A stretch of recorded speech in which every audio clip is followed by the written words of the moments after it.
نحن اليوم يوم دعاء. لو قال شخص أنا والله سأمسك المصحف وأقرأ 5 أجزاء إلى المغرب، قلنا له لا، القرآن صحيح هو أفضل الذكر، لكن اليوم يوم دعاء. لو قال أنا سأكبر وأصلي، قلنا له لا، اليوم يوم دعاء.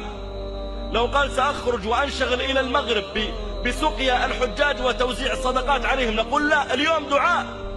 اليوم لك أنت، لا تضيعه. اليوم بينك وبين الله أنت.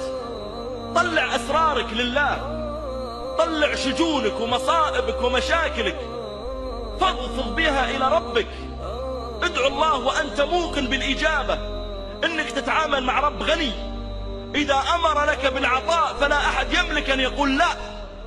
إذا أمر لك بالمغفرة ما أحد يستطيع أن يرد مغفرته. إذا أمر لك بالإحسان إليك والشفاء والرحمة فوالله لا قابض لما أعطى ولا معطي لما منع.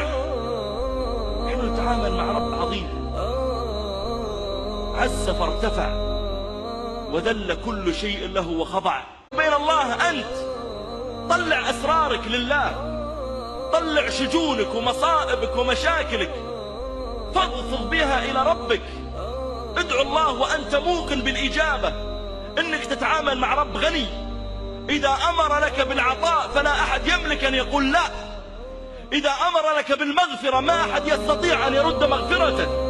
إذا أمر لك بالإحسان إليك والشفاء والرحمة فوالله لا قابض لما